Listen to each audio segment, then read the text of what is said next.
Hello friends, मैं आरती यादव आपके अपने यूट्यूब चैनल पर आप सभी लोगों का हार्दिक स्वागत करती हूँ। और इसी के साथ साथ आप सभी को गुड मॉर्निंग। तो जैसा कि आप सभी को मालूम है, हमने आपके लिए टॉप 1000 क्वेश्चंस की सीरीज स्टार्ट की है, जिसमें हम आपको फिजिक्स, केमिस्ट्री और बायोलॉजी तीनों के ही मिक्सचर क्वेश्चन इस टाइम करा रहे हैं। ये क्लास नंबर 11 है। यदि आपने पिछली 10 क्लास अभी तक नहीं देखी है तो उनको एक बार जरूर देखिएगा, क्योंकि वहां पर हमने बहुत ही इंपॉर्टेंट क्वेश्चन आपको कराए हुए जो आपके एग्जाम में आपको जरूर ही हेल्प करेंगे। तो अभी तक आपने वो देखी नहीं है तो उनको एक बार जरूर देखिएगा। और साथ ही साथ आज हम आपके लिए बहुत ही इंपॉर्टेंट क्वेश्चन लेकर आए। आज की क्लास आपके लिए मोस्ट इंपॉर्टेंट होने वाली है, क्योंकि हम आपके लिए जो क्वेश्चन लेकर आए वो प्रीवियस ईयर पूछे हुए क्वेश्चन है। शुरुआत में ही हमने आपसे बोला था कि इस सीरीज में आपको विभिन्न प्रकार के क्वेश्चन देखने को मिलेंगे यदि आप लगातार हमारे साथ बने रहे तो आज के क्वेश्चंस आपके लिए बहुत ज्यादा इंपॉर्टेंट है। जो क्वेश्चंस हम आज लेकर आए बायोलॉजी क्वेश्चन है, उस किस पेपर से लिए तो यूपीएसई, आपने नाम सुना होगा, UPS double E paper 2019 Uttar Pradesh के सरकार के द्वारा ये एग्जाम कराई जाते हैं, जिसकी फुल फॉर्म आपको पता होगी पहले से भी। उत्तर प्रदेश उत्तर प्रदेश एंट्रेंस एग्जामिनेशन, इसका नाम अब चेंज हो चुका है, लेकिन इसका नाम जो चेंज करके अब यूपीसीईटी कर दिया। यूपीसीईटी के नाम से इसे जाना जाता है। तो ये जो पेपर है वो 2019 का पेपर है। जिस पैटर्न के क्वेश्चन इसमें पूछे जाते हैं सेम टू सेम बायोलॉजी के जो क्वेश्चन है आपको एग्जाम में अपने मिलेंगे वो इसी प्रकार के मिलेंगे। तो आज के क्वेश्चन सभी के लिए इंपॉर्टेंट है। मेडिकल लाइन में आप किसी भी एग्जाम की तैयारी कर रहे हो तो क्लास को कंप्लीट देखिएगा और ज्यादा से ज्यादा अपने दोस्तों के साथ शेयर जरूर करें, ठीक है, जिससे उनकी भी हेल्प हो सके कुछ हमारे द्वारा। तो आज की क्लास जरूर पूरी देखें, क्योंकि अभी तक आपने यदि कोई क्लास पूरी न देखी हो तो कोई बात नहीं, लेकिन आज की क्लास पूरी देखना इसलिए जरूरी हो जाता है, आपको पता चल जाएगा कि आपकी कितनी तैयारी है अभी इस टाइम, आपकी कितनी तैयारी है, आप कितने क्वेश्चन यहाँ पर सॉल्व कर पा रहे हो, क्योंकि ये प्रीवियस ईयर क्वेश्चन है जो आपके एग्जाम में आपको भी देखने को मिल सकते हैं इसी प्रकार के क्वेश्चन, ठीक है। आज हम आपके लिए 25 प्लस क्वेश्चन लेकर आए। आपको कमेंट बॉक्स में कमेंट करके बताना होगा कि आपने कितने क्वेश्चन यहाँ पर राइट किए हुए, जिससे हमें भी पता चल जाए कि आपकी कितनी तैयारी है और उसी के हिसाब से हम आपकी तैयारी कराएंगे, ठीक है। तो चलिए टाइम न वेस्ट करते हुए स्टार्ट करते हैं आज की क्लास को। आशा करती हूँ आज की क्लास आपको बहुत ही ज्यादा पसंद आएगी और ज्यादा से ज्यादा अपने दोस्तों के साथ शेयर भी करोगे। तो देखिए क्लास को स्टार्ट करते और पेन और कॉपी लेकर जरूर बैठे। जो भी पॉइंट हम आपको बताएं उसे उस पर नोट डाउन करते हुए आपको चलना। देखिएगा, इसमें जो ये जो पेपर होता है यूपीएस डबल ई, इसमें 50 क्वेश्चन आपके केमिस्ट्री से पूछे जाते हैं, 50 फिजिक्स से आते हैं, 50 क्वेश्चन बायोलॉजी के पूछे जाते हैं। तो आज हम आपके लिए बायोलॉजी को पेपर क्वेश्चन लेकर आए हैं। कुछ आधे क्वेश्चन बचे हुए हैं वो हम आपको आगे वाले जो वीडियो लेकर आए उसमें करा देंगे, ठीक है। तो आज का क्वेश्चन नंबर फर्स्ट देखते हैं क्या है हमारा। अच्छा क्वेश्चन है, गन्ने में शर्करा उत्पादन बढ़ाने के लिए उन पर छिड़कते हैं, गन्ने में शर्करा उत्पादन बढ़ाने के लिए उन पर क्या छिड़कते हैं, इंडोल एसिटिक अम्ल, जिब्रेलिन, साइटोकाइनिन या इथाइलिन। तो याद रखें, बहुत ही अच्छा क्वेश्चन है और नोटबुक पे नोट डाउन करते हुए सभी क्वेश्चनों को चलना है। ऐसे ही क्वेश्चन आपके एग्जाम में पूछे जाते हैं, चाहे आप किसी भी एग्जाम की तैयारी इस टाइम कर रहे हो, ठीक है, यही पैटर्न रहता है। तो क्वेश्चन क्या है कि गन्ने में शर्करा उत्पादन बढ़ाने के लिए उन पर क्या छिड़कते हैं। तो उन पर एक हार्मोन है जिसका नाम है इथाइलिन, जो एथिलीन नाम का हार्मोन, जिसे एकमात्र गैसीय हार्मोन के नाम से भी जाना जाता है। यदि आपसे पूछा जाए कि एकमात्र गैसीय हार्मोन कौन सा है, यानी गैस के रूप में कौन सा हार्मोन पाया जाता है, तो वो आपका एथाइलिन यानी एथिलीन हार्मोन है, जो फलों के पकाने में भी सहायक होता है। इस हार्मोन का जो प्रयोग किया जाता है वो फलों को पकाने में भी किया जाता है। किसे पकाने के लिए, फलों को पकाने के लिए भी किया जाता है, साथ ही साथ गन्ने में शर्करा उत्पादन बढ़ाने के लिए भी किया जाता है। तो ऑप्शन नंबर जो डी होगा वो इस क्वेश्चन का राइट आंसर होगा। अच्छा क्वेश्चन है, नोटबुक पे नोट डाउन जरूर करना, ये आपके एग्जाम में भी पूछा जा सकता है, ठीक है। किसी ना किसी एग्जाम में आपको इस प्रकार के क्वेश्चन देखने को मिलेंगे, एक या दो क्वेश्चन, ठीक है। प्रकाश संश्लेषण में कौन सी प्रकाश रेंज यानी सीमा सबसे अधिक प्रभावी होती है, प्रकाश संश्लेषण जो फोटोसिंथेसिस की क्रिया पादपों में होती है उसमें कौन सी प्रकाश रेंज सीमा सबसे अधिक प्रभावी होती है।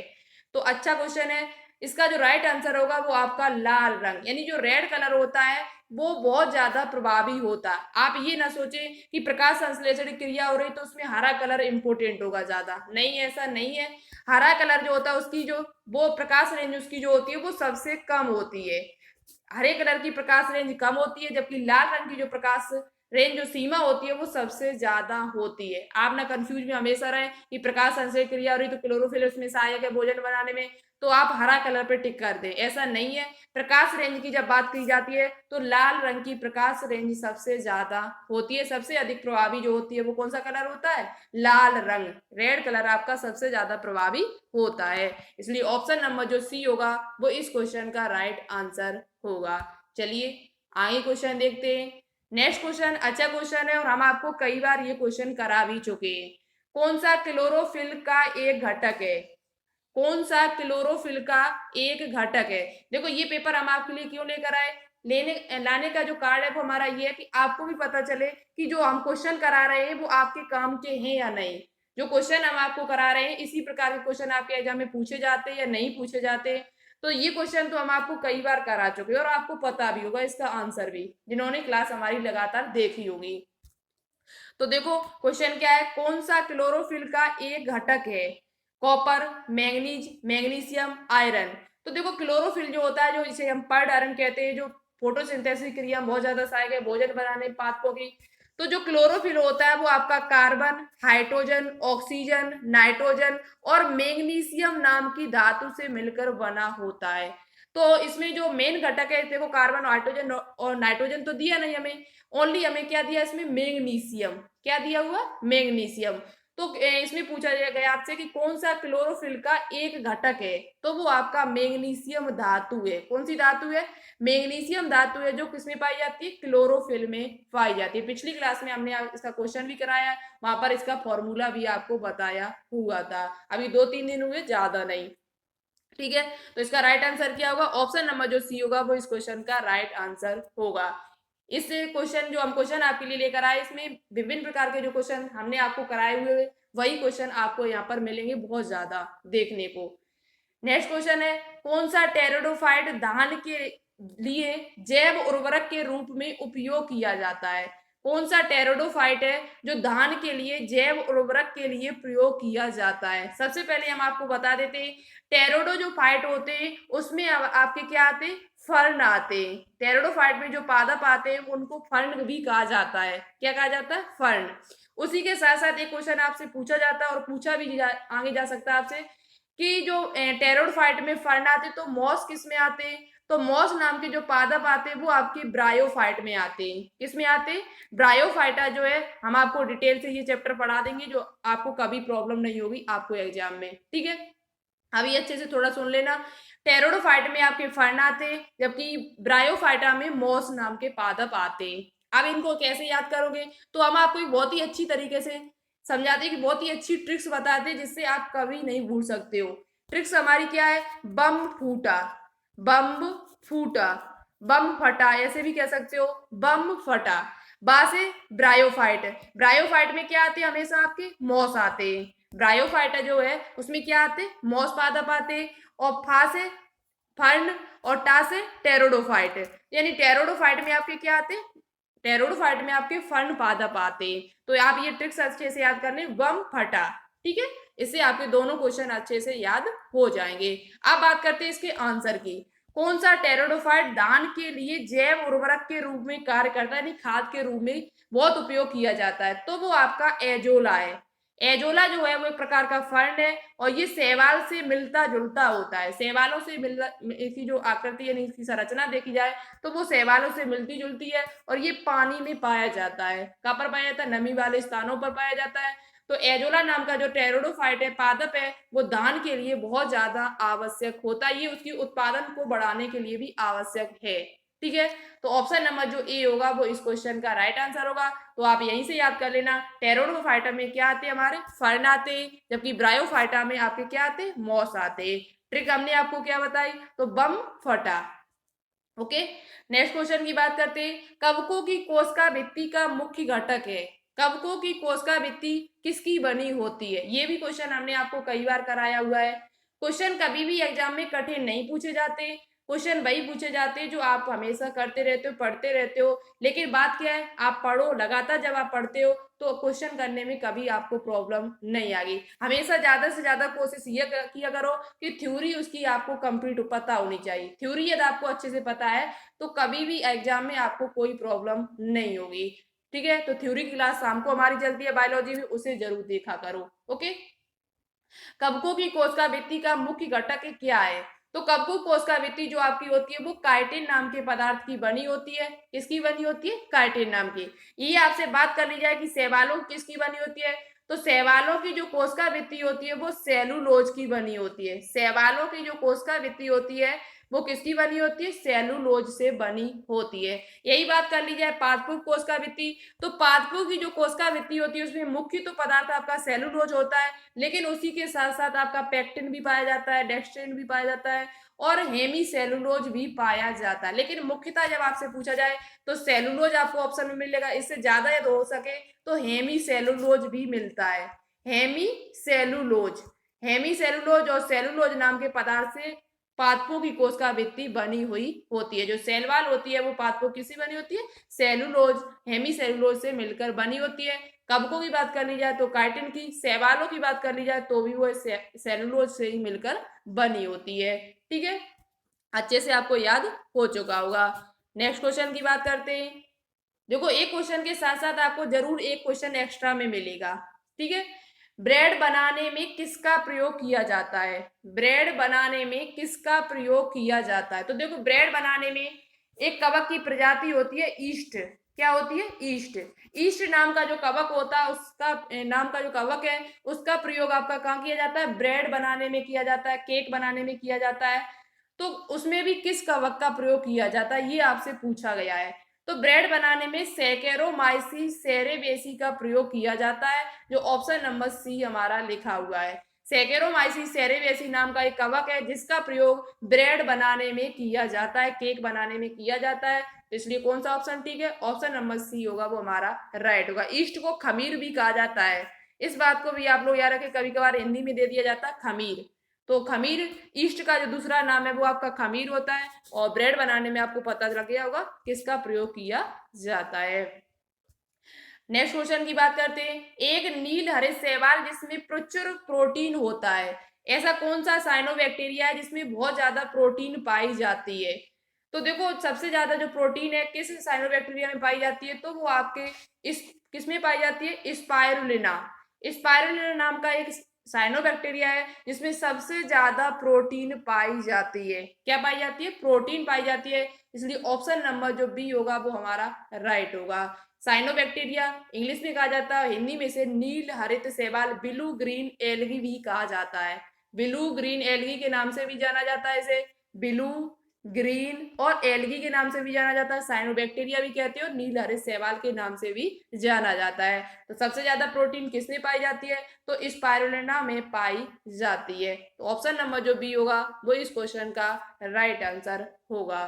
ठीक है, नेक्स्ट क्वेश्चन की बात करते हैं। नेक्स्ट क्वेश्चन अच्छा क्वेश्चन है और ये 12th का क्वेश्चन है। 12th के दूसरे चैप्टर या तीसरे में आपको देखने को मिलेगा, दूसरे में शायद है, पादपों वाले में, पादपों में जनन लैंगिक जनन में आवृत बीजियों का एक प्रारूपिक भ्रूण कोष बना होता है। वेरी इंपोर्टेंट क्वेश्चन है और ये क्वेश्चन आपके एग्जाम में पूछा भी जा सकता है शायद। तो आवृत बीजी जो होते हैं जिनको इंग्लिश में क्या कहा जाता है? एंजियोस्पर्म कहा जाता है। क्या कहा जाता है? एंजियोस्पर्म के नाम से जाना जाता है। तो उनका जो भ्रूण कोष होता है वो किससे बना होता है? तो वह 7 कोशिकाओं और 8 केंद्रकों का बना होता है। 7 कोशिकाओं, 7 सेल पाई जाती है और 8 केंद्रक उसके अंदर पाए जाते हैं। किसके अंदर? भ्रूण कोष के अंदर। ऑप्शन नंबर जो बी होगा वो इस क्वेश्चन का राइट आंसर होगा। 7 कोशिकाओं और 8 केंद्रकों का बना हुआ होता है। थोड़ा देखो, हम आपको समझा देते हैं, अच्छे से ध्यान से देखना। तो इससे आपको एक क्वेश्चन एक्स्ट्रा में और मिल गया। कौन सा क्वेश्चन? वो अभी हम आपको बताते हैं। तो जैसे प्रकार से आपने देखा, ये होता है अंडाशय। क्या होता है? अंडा। ये आप ऊपर वाला जो होता है वो वर्तिकाग्र कहते हैं उसे, ये आपकी वर्तिका होती है और ये आपका अंडाशय जिसे हम ओवरी कहते हैं। ठीक है, और अंडाशय के अंदर ही भ्रूण कोष बनता है। क्या बनता है? भ्रूण कोष। भ्रूण कोष में ही केंद्रक होगा। तो केंद्रक में देखो केंद्रक में जो होते दो केंद्रक होते हैं, कितने केंद्रक होते? दो। लेकिन वो केंद्रक जो होते हैं वो संलियित होकर एक कोशिका का निर्माण करते हैं। तो एक कोशिका आपकी यहाँ से बन गई और तीन कोशिकाएं आपकी नीचे होती हैं। कितनी कोशिकाएं? तीन कोशिकाएं। दो कोशिकाएं जो होती है वो सहायक होती है और एक बीच वाली जो कोशिका होती है इसे अंड कोशिका कहा जाता है, मेन कोशिका कहा जाता है। इसके जस्ट अपोजिट तीन कोशिकाएं और पाई जाती है। तीन, ये आपने पढ़ा होगा 12th में, और हम आपको शायद आगे पढ़ा भी दें अच्छी तरीके से और समझा देंगे जब भी आपको ये चैप्टर पढ़ाएंगे तब। अच्छा चैप्टर है, इसे एक बार जरूर पढ़ना आप लोग, ठीक है। इससे आपके एग्जाम में क्वेश्चन भी पूछे जाते हैं। तो तीन कोशिकाएं ऊपर है और तीन ही नीचे, तो तीन और तीन कितनी हो गई? 6। और एक जो दो केंद्रक जो अंदर थे वो एक कोशिका का निर्माण करते, तो 7 कोशिकाएं हो गई। 3 और 3 6 1 7। अब बात करते हैं केंद्रक कितने होंगे। तो प्रत्येक कोशिका के अंदर एक केंद्रक होगा, तो 3 केंद्रक ऊपर हुए, 3 केंद्रक नीचे, तो 3 3 6 और 2 केंद्रक आपके अंदर थे, तो 8 केंद्रक हो गए। तो इस प्रकार से आपके 7 कोशिका और 8 केंद्रकों से मिलकर बना हुआ होता है आपका क्या? भ्रूण कोश।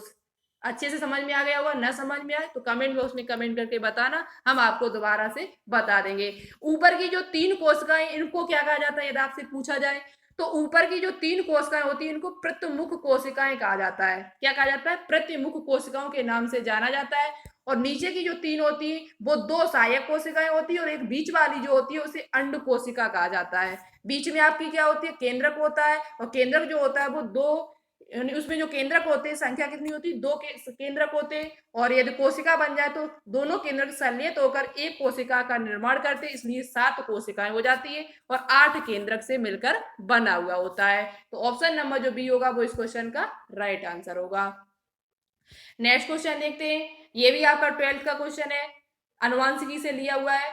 एक संकर क्रॉस का जीनोटाइपिक अनुपात होता है। एक संकर क्रॉस जो मेंडल का, जिसे प्रथम नियम भी कह सकते हैं आप, मेंडल का जो प्रथम नियम है जिसे प्रभाविता का नियम कहते हैं, प्रभाविता का नियम आपका किस पर निर्भर करता है? तो वो एक संकर संकरण पर निर्भर होता है, एक संकर क्रॉस पर निर्भर होता है।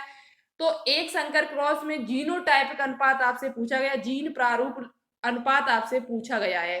तो वो जो अनुपात होता है वो आपका 1:2:1 होता है। क्या होता है? 1:2:1। यही आपसे फिनोटाइप अनुपात पूछा जाए तो 3:1 होता है। आपने मेंडल के नियम पढ़े होंगे अच्छी तरीके से, तो आपको पता भी होगा 3 क्या है, 1 क्या है यहाँ पर, और 1:2 कैसे निकल के आता है। हम आपको नहीं तो ये टॉपिक जब भी पढ़ाएंगे अच्छे से पढ़ा देंगे।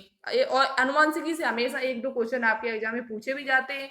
तो एक संकर क्रॉस का जो जीनोटाइपिक अनुपात है वो आपका 1:2:1 है, जबकि फिनोटाइप अनुपात आपसे पूछा जाए तो 3:1 होता है। और द्विसंकर संकरण का पूछा जाए, द्विसंकर संकरण में जो अनुपात होता है फिनोटाइप अनुपात वो आपका 9:3:1 होता है। द्विसंकर संकरण जो होता है उसमें फिनोटाइप जो अनुपात होता है वो 9:3:1 होता है। ठीक है, चलिए नेक्स्ट क्वेश्चन की बात करते हैं। तो उसमें कौन सा ऑप्शन ठीक था? B option. नेक्स्ट क्वेश्चन जो हमने आपको कराया भी है बहुत ही अच्छी तरीके से, सेल साइकिल में निम्नलिखित में से कौन सी अवस्था कोशिका चक्र के इंटरफेज का भाग नहीं है? देखो क्वेश्चन किस प्रकार से पूछा गया आपसे। यदि आपने थ्योरी पढ़ी होगी अच्छी तरीके से इस चैप्टर की हमारे साथ, तो आपको पता भी होगा इसका आंसर। निम्नलिखित में से कौन सी अवस्था कोशिका चक्र सेल साइकिल के इंटरफेज यानी अंतरावस्था का भाग नहीं है? तो देखो अंतरावस्था में आपका क्या आता है? G1 आता है, G2 आता है और S आता है। G1, S और G2, ये 3 अवस्थाएं आपकी अंतरावस्था में आती, इंटरफेस में आती, लेकिन आपकी एम अवस्था नहीं आती। एम जो होती है वो आपकी माइटोटिक फेस होती है, वो आपकी अलग हो जाता है। तो ऑप्शन नंबर जो ए होगा वो इस क्वेश्चन का राइट आंसर होगा। एम अवस्था जो होती है वो आपकी अलग है, ये इंटरफेज में नहीं आती है। यहाँ पर विभाजन यानी विभाजन होता है कि आपके क्या होता है? विभाजन। तो जो आपकी इंटरफेज का भाग कौन सा नहीं है? तो एम जो आपका है वो इंटरफेज का भाग नहीं है, लेकिन बाकी की 3 है वो आपके इंटरफेज का भाग होती है। ठीक है, आपको अच्छी तरीके से पता भी है एम फेज क्या होता है, एस फेज क्या होता है, यदि आपने हमारी क्लास को देखी होगी cell cycle and cell division वाली। कोशिका व्यक्ति का इसमें अभाव होता है, ये क्वेश्चन देखो अभी हमने आपको कराया 2-3 दिन में ही। कोशिका व्यक्ति का इसमें अभाव होता है, ऐसा कौन सा जीव है जिसमें कोशिका व्यक्ति का अभाव है, यानी कोशिका व्यक्ति नहीं पाई जाती है? Nostoc, Aspergillus, Funaria, mycoplasma. अच्छा क्वेश्चन है। तो इसमें जो माइकोप्लाज्मा होता है उसमें आपकी कोशिका भित्ति नहीं पाई जाती है। माइकोप्लाज्मा एक प्रकार का सूक्ष्म जीव है, जीवाणु होता है, एक प्रकार का जीवाणु है, जीवाणु से छोटे होते हैं। और इसमें माइकोप्लाज्मा जो है उसमें कोशिका भित्ति यानी सेल वाल नहीं पाई जाती है और ये बिना ऑक्सीजन के भी जीवित रह सकता है। और सबसे छोटी कोशिका यदि आपसे पूछा है किसमें पाई जाती है, तो सबसे छोटी कोशिका आपके माइकोप्लाज्मा में पाई जाती है। इससे ज्यादा जानकारी यदि आपको प्राप्त करनी है तो हम इसकी वीडियो डाल चुके, आप वहां पर एक बार जरूर देखें। तो ऑप्शन नंबर जो डी होगा वो इस क्वेश्चन का राइट आंसर होगा। कोशिका भित्ति के किसमें अभाव होता है, तो माइकोप्लाज्मा में। क्लोरोप्लास्ट में क्लोरोफिल इसमें उपस्थित होता है, थाइलेकॉइड्स में, स्ट्रोमा में, बाह्य में या आंतरिक झिल्ली में। जो क्लोरोप्लास्ट में क्लोरोफिल होता है वो आपका कहाँ पर स्थित होता है, तो क्लोरोप्लास्ट में क्लोरोफिल जो होता है वो आपका थाइलेकॉइड्स में होता है। किसमें होता है, थाइलेकॉइड्स में होता है, जो सिक्कों के ढेर के रूप में होते उपस्थित। तो ऑप्शन नंबर जो ए होगा वो इस क्वेश्चन का राइट आंसर होगा। क्लोरोप्लास्ट में क्लोरोफिल जो होता है वो कहाँ उपस्थित होता है, तो थाइलेकॉइड्स में होता है। नेक्स्ट क्वेश्चन की बात करते हैं। नेक्स्ट क्वेश्चन अच्छा क्वेश्चन है। परखनली शिशुओं के उत्पादन की तकनीक में क्या होता है। जो परखनली शिशु होते हैं, जो टेस्ट ट्यूब बेबी होते हैं, वो उनका उत्पादन की तकनीक, उनकी टेक्नोलॉजी क्या होती है। तो देखो, निषेचन तो उनका जो फर्टिलाइजेशन की क्रिया होती है वो तो बाहर होती है, प्रयोगशाला में होती है, लेकिन भ्रूण का जो निर्माण होता है वो आंतरिक होता है। इसलिए ऑप्शन नंबर जो ए होगा वो इस क्वेश्चन का राइट आंसर होगा। परखनली जो शिशु होते हैं उनमें उत्पादन की जो तकनीक है वो क्या होती है, तो निषेचन उनका बाहर होता है, बाहरी होता है, और भ्रूण का जो निर्माण होता है वो आंतरिक होता है। कहाँ होता है, आंतरिक होता है। इसलिए ऑप्शन नंबर जो ए होगा वो इस क्वेश्चन का राइट आंसर होगा। ठीक है, अच्छा क्वेश्चन है, नोटबुक पे नोट डाउन जरूर करना। हम सभी ऑप्शन बोलेंगे तो टाइम ज्यादा आपका वेस्ट हो रहा। ऑस्कुलम पाया जाता है, ऑस्कुलम कहाँ पर पाया जाता है, तो ऑस्कुलम जो होता है वो आपका पॉरीफेरा संघ के जो जीव होते हैं उनमें ये पाया जाता है। ऑस्कुलम जो आपका है वो किसमें पाई, संरचना जो पाई जाती है वो आपकी पॉरीफेरा में पाई जाती है। पॉरीफेरा के जो जीव होते हैं, सदस्य हैं, उनके अंदर ये संरचना पाई जाती है। तो अब आपको यहाँ पे समझ में आ गया होगा, पॉरीफेरा में जो आते हैं वो क्या आते हैं, स्पंज। तो ऑप्शन नंबर जो डी होगा वो इस क्वेश्चन का राइट आंसर होगा। पॉरीफेरा में जितने भी जीव आते हैं उनके अंदर क्या पाया जाता है, ऑस्कुलम पाया जाता है। इनका काम क्या होता है तो वो भी हम आपको थोड़ा बता देते हैं जिससे आपको समझ में आ जाए। तो देखो, सबसे पहले हम एक यहाँ पर क्वेश्चन और आपको बता देते हैं। ऑस्कुलम जो है वो स्पंज जो होते हैं वो पॉरीफेरा में आते हैं। पॉरीफेरा में और भी जीव कुछ आते हैं, जैसे साइकिन हुआ, स्पांजिला हुआ, साइकन। साइकिन जो होता है आपका किसमें आता है, पॉरीफेरा में आता है। स्पंजिला हुआ, ये भी आपका पॉरीफेरा में आता है। तो ये जो ऑस्कुलम होता है इसका काम क्या होता है, तो ऑस्कुलम जो होते हैं ये पानी को जो होते हैं वो बाहर निकालने का काम करते हैं। एक संरचना और पाई जाती है इसमें, ऑस्टिया। ऑस्टिया नाम की संरचना पाई जाती है। उनका काम होता है पानी को प्रवेश अंदर ले जाना, और जो ऑस्कुलम होते हैं इनका काम होता है पानी को बाहर निकालना। ठीक है, हम जब आपको ये चैप्टर पढ़ाएंगे तब अच्छे से समझा देंगे और अच्छी तरीका से। तो आपको सिर्फ यहाँ इतना अच्छी तरीके से याद करना है कि ऑस्कुलम कहाँ पाया जाता है, तो ऑस्कुलम नाम की जो संरचना है वो आपके स्पंज में पाई जाती है, यानी पॉरीफेरा संघ के सदस्यों में पाई जाती है। नेक्स्ट क्वेश्चन की बात करते हैं, मिलर का प्रयोग। इंटर क्लास का क्वेश्चन है। मिलर के प्रयोग में कच्ची सामग्री होती है। मिलर का जो प्रयोग, मिलर ने जो प्रयोग किया था उसमें कच्ची सामग्री क्या थी, उसमें कच्ची सामग्री क्या थी ये आपको बताना होगा। तो मिलर ने जो प्रयोग किया था उसमें कच्ची सामग्री कौन कौन सी उपयोग में ली थी, तो उसमें मैथेन था, अमोनिया थी, हाइड्रोजन था और जल था। तो ऑप्शन नंबर जो बी होगा वो इस क्वेश्चन का राइट आंसर होगा। मिलर के प्रयोग में जो कच्ची सामग्री उन्होंने ली थी उसमें आपका क्या था, मैथेन था, अमोनिया था, हाइड्रोजन था और H2O यानी कि जल उन्होंने लिया हुआ था। अच्छा क्वेश्चन है, ऑप्शन नंबर जो बी होगा वो इस क्वेश्चन का राइट आंसर होगा। ठीक है, नेक्स्ट क्वेश्चन की बात करते हैं। नेक्स्ट क्वेश्चन है हमारा, electron transport system ETS mitochondrial में स्थित होता है। इलेक्ट्रॉन ट्रांसपोर्ट, जो ट्रांसपोर्ट को हिंदी में कहते हैं अभिगमन, इलेक्ट्रॉन अभिगमन सिस्टम जो तंत्र है माइटोकॉन्ड्रिया के अंदर वो कहां पर स्थित होता है, अभिगमन क्या कहते हैं इसे, अभिगमन कहा जाता है, अभिगमन। ठीक है, अभिगमन तंत्र, इलेक्ट्रॉन अभिगमन तंत्र ETS माइटोकॉन्ड्रियल में कहाँ स्थित होता है? तो ये आंतरिक झिल्ली पर स्थित होता है। कहाँ पर स्थित होता है? आंतरिक झिल्ली पर स्थित होता है। इसलिए ऑप्शन नंबर जो सी होगा वो इस क्वेश्चन का राइट आंसर होगा। आपको पता है कि माइटोकॉन्ड्रिया जो होता है वो दो इस डबल झिल्ली युक्त होता है। कैसा होता है? डबल झिल्ली युक्त होता है। तो इसकी जो अंदर वाली झिल्ली होती है उसी में इलेक्ट्रॉन ट्रांसपोर्ट सिस्टम होता है और यहीं पर आपकी क्रेब्स चक्र अभिक्रिया जो होती है वो चलती है। क्रेब्स चक्र जो अभिक्रिया है वो इसी के मैट्रिक्स जो भाग है, जो अंदर वाला भाग होता है, जो पदार्थ भरा होता है माइटोकॉन्ड्रिया के अंदर मैट्रिक्स नाम का, वहीं पर आपकी क्रेब्स चक्र अभिक्रिया भी चलती है। कौन सी अभिक्रिया? क्रेब्स चक्र जो अभिक्रिया होती है वो माइटोकॉन्ड्रिया के अंदर ही मैट्रिक्स भाग में चलती है और यहीं पर आपका इलेक्ट्रॉन ट्रांसपोर्ट सिस्टम चलता है जिससे एटीपी का निर्माण होता है। किसका निर्माण होता है? एटीपी जो एडिनोसिन ट्राइफॉस्फेट ऊर्जा के रूप में जो बंडल बनते हैं, ऊर्जा के रूप में पैकेट बनते हैं, उनका निर्माण जो होता है वो कहाँ पर होता है? माइटोकॉन्ड्रिया के अंदर ही होता है। वो भी कहाँ पर? आंतरिक झिल्ली में। कहाँ पर होता है? आंतरिक झिल्ली में। तो आपसे पूछा गया कि ईटीएस कहाँ पाया जाता है? तो ईटीएस जो होता है वो आंतरिक झिल्ली में पाया जाता है। ठीक है, अच्छा क्वेश्चन है और हम आपको सेल बायोलॉजी पढ़ा भी चुके, वहां पर आप अच्छी तरीके से पढ़ भी सकते हो। एक आलू के कंद की ऊपरी परत त्वचा होती है। एक आलू के कंद जो है उसकी ऊपरी परत को क्या कहा जाता है? तो उसकी जो परत को क्या कहा जाता है? तो उसे कहा जाता है परित्वक। परित्वक को इंग्लिश में क्या कहा जाता है हम आपको बता देते हैं जिससे आपको समझ में आ जाए और अच्छी तरह।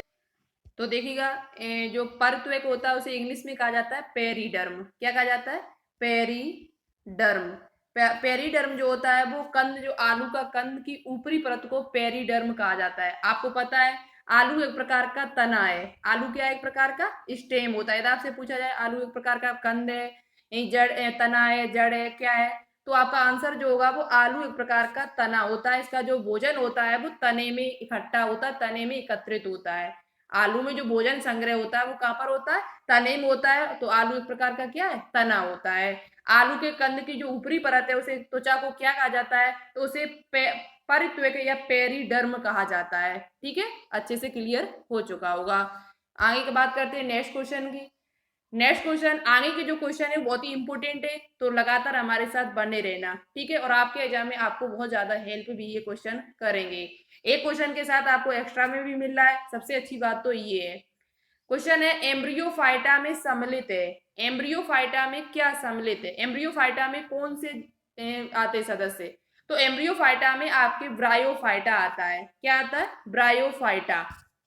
तो ऑप्शन नंबर जो सी होगा वो इस क्वेश्चन का राइट आंसर होगा। एम्ब्रियोफाइटा में क्या सम्मिलित है? तो आपके ब्रायोफाइटा सम्मिलित होता है। ठीक है, नेक्स्ट क्वेश्चन की बात करते हैं। नेक्स्ट क्वेश्चन है आपका, डीएनए प्रतिकृति होता है। डीएनए का रेप्लिकेशन कितने बार होता है? डीएनए का रेप्लिकेशन कितने बार आपका होता है? प्रत्येक कोशिका चक्र के केवल एक बार। तो देखिएगा, डीएनए का जो प्रतिकृति है यानी डीएनए का रेप्लिकेशन है वो कितने बार होता है? प्रत्येक कोशिका चक्र के केवल एक बार, प्रत्येक कोशिका चक्र में दो बार। तो यहाँ पर जो इसका जो राइट आंसर है वो क्या होगा हम आपको बताते। सबसे पहले हम आपको बताते हैं कि डीएनए का रेप्लिकेशन कहाँ होता है। तो डीएनए का जो रेप्लिकेशन होता है वो एस प्रावस्था में होता है, जो आपकी इंटरफेज की अवस्था है। इंटरफेज की एक अवस्था है एस प्रावस्था, अंतरावस्था के अंतर्गत आता है। एस प्रावस्था में डीएनए का रेप्लिकेशन होता है, डीएनए का संश्लेषण होता है। ठीक है, अब बात करते हैं कितनी बार होता है। तो प्रत्येक कोशिका चक्र में केवल एक बार होता है। प्रत्येक कोशिका चक्र में डीएनए का जो रेप्लिकेशन है वो केवल केवल कितनी बार होता है? एक बार होता है। इसलिए ऑप्शन नंबर जो ए होगा वो इस क्वेश्चन का राइट आंसर होगा। कितनी बार होता है? एक बार होता है। और किस अवस्था में होता है यदि आपसे ये पूछा जाए तो एस प्रावस्था में होता है, एस फेस में होता है। ठीक है, जीवन के बाद आपकी क्या आती है? एस फेस आती है। जीवन, फिर उसके बाद एस, फिर G2, फिर उसके बाद एम फेस आती है। ठीक है, तो एस प्रावस्था में आपका किसका निर्माण होता है? डीएनए का निर्माण होता है, डीएनए का रेप्लिकेशन होता है। बात करते हैं कौन सी संरचना गुणसूत्र की आकृति बनाती है? कौन सी संरचना गुणसूत्र की आकृति बनाती है? ये भी क्वेश्चन आपका सेल साइकिल से है। देखो, कौन सी संरचना गुणसूत्र की आकृति बनाती है? तो गुणसूत्र की आकृति बनाने के लिए सबसे इंपॉर्टेंट जो है वो आपका सेंटोमियर होता है। क्या होता है? सेंटोमियर, जिसे हम गुणसूत्र बिंदु कहते हैं। यदि गुणसूत्र बिंदु देखो बीच में नहीं हो, आपके जो होता है गुणसूत्र होता है लगभग इस प्रकार का होता है, इसके अंदर ये डीएनए पाया जाता है। तो ये जो अर्ध गुणसूत्र जो क्रोमोटिड होते हैं वो किसके द्वारा जुड़े होते हैं, गुणसूत्र बिंदु के द्वारा जुड़े होते हैं। यदि ये गुणसूत्र बिंदु बीच में ना हो तो क्या गुणसूत्र की आकृति बन सकती है, क्रोमोसोम की आकृति बन सकती है, नहीं बन सकती है। तो सबसे इंपॉर्टेंट जो है गुणसूत्र बनाने के लिए वो आपका क्या होता है, सेंटोमियर, जिसे हम गुणसूत्र बिंदु कहते हैं। क्या कहते हैं, गुणसूत्र बिंदु यानी सेंटोमियर कहा जाता है। सेंटोमियर जो होता है वो क्रोमेटिड को जोड़ने के लिए सहायक होता है। दो क्रोमेटिड जो होते हैं वो किसके द्वारा जुड़े होते हैं, वो आपके सेंटोमियर के द्वारा जुड़े हुए होते हैं। तो सबसे इंपोर्टेंट क्या है यहाँ पर, सेंटोमियर। ऑप्शन नंबर जो ए होगा वो इस क्वेश्चन का राइट आंसर होगा। तो कौन सी संरचना गुणसूत्र की आकृति बनाती है, तो वो आपका सेंटोमियर बनाता है। नेक्स्ट क्वेश्चन क्या है, हाइड्रा की देह में पाई जाने वाली गुहा होती है। हाइड्रा की जो देह में पाई जाने वाली जो गुहा होती है उसे क्या कहा जाता है, तो उस गुहा को कहा जाता है सिलिंट्रॉन। क्या कहा जाता है, सिलिंट्रॉन उसे कहा जाता है। ऑप्शन नंबर जो बी होगा वो इस क्वेश्चन का राइट आंसर होगा। हाइड्रा किस संघ में आता है आपको पता होगा, तो हाइड्रा जो आता है वो आपका सिलिंट्रेटा या निडेरिया, नाइडेरिया जैसे कहते हैं। क्या कहते हैं, सिलिंट्रेटा या नाइडेरिया का सदस्य है। नाइडेरिया या सिलिंट्रेटा का सदस्य है। और हाइड्रा में की जो देह गुहा होती है उसे क्या कहते हैं, तो उसे सिलिंट्रॉन कहा जाता है। क्या कहा जाता है, सिलिंट्रॉन। तो ऑप्शन नंबर जो बी होगा वो इस क्वेश्चन का राइट आंसर होगा। नेक्स्ट क्वेश्चन की बात करते हैं, परिपक्व यानी मैच्योर एर्थ्रोसाइट्स ग्लूकोज का उपयोग नहीं कर सकती है क्योंकि उनमें नहीं होता है। जो आरबीसी का जो दूसरा नाम है, जो विज्ञान की भाषा में उसे एरिथ्रोसाइट्स कहा जाता है। क्या कहा जाता है, एरिथ्रोसाइट्स कहा जाता है। तो जो परिपक्व एरिथ्रोसाइट्स होती है, जो मैच्योर एरिथ्रोसाइट्स होती है, वो ग्लूकोज का उपयोग नहीं कर सकती है। क्या उसमें नहीं पाया जाता है, ऐसा कौन सा कोशिकांग नहीं पाया जाता है जो वह ग्लूकोज का उपयोग नहीं कर सकती है। तो आपको पहले से ही बताया कि आरबीसी में माइटोकॉन्ड्रिया नहीं पाई जाती। अब देखो क्वेश्चन कितना घुमाया इन्होंने, क्वेश्चन जो घुमाने का तरीका देखो, क्वेश्चन बहुत इजी है लेकिन घुमाया कितना है। इसी प्रकार के क्वेश्चन आपको एग्जाम में मिलेंगे, ठीक है। तो जो आरबीसी होती है उसमें माइटोकॉन्ड्रिया नहीं पाई जाती है। क्या नहीं पाई जाती है, माइटोकॉन्ड्रिया। माइटोकॉन्ड्रिया क्या, उसका काम क्या होता है, ऊर्जा देना। जब ऊर्जा ही नहीं होगी तो ग्लूकोज का उपयोग भी नहीं कर सकती है वो। तो इसका मतलब है ऑप्शन नंबर जो बी होगा वो इस क्वेश्चन का राइट आंसर होगा, माइटोकॉन्ड्रिया। माइटोकॉन्ड्रिया जो होती है वो आरबीसी में नहीं पाई जाती है, ठीक है।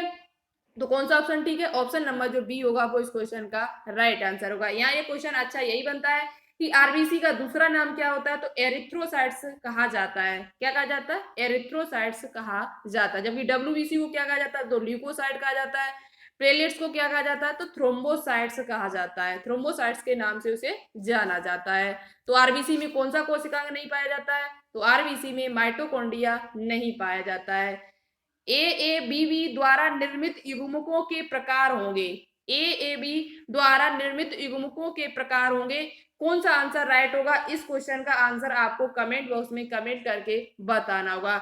यदि आपको नहीं पता होगा तो कल हम आपको बता देंगे नेक्स्ट वीडियो जब भी हम आपके लिए लेकर आएंगे।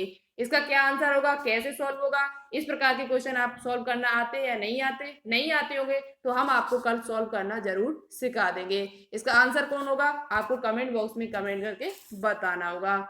नेक्स्ट क्वेश्चन है, ऑर्कियोप्टेरिक्स इनके मध्य की विलुप्त कड़ी है। जो ऑर्कियोप्टेरिक्स है वो किसके बीच की कड़ी मानी जाती है, तो ये जो कड़ी मानी जाती है वो सरीसर्प तथा पक्षी वर्ग। इसमें सरीसर्प के भी लक्षण पाए जाते हैं और पक्षियों के भी लक्षण पाए जाते हैं। इसलिए ऑर्कियोप्टेरिक्स जो जीव है वो सरीसर्प तथा पक्षी वर्ग के बीच की कड़ी मानी जाती है और विलुप्त कड़ी है ये।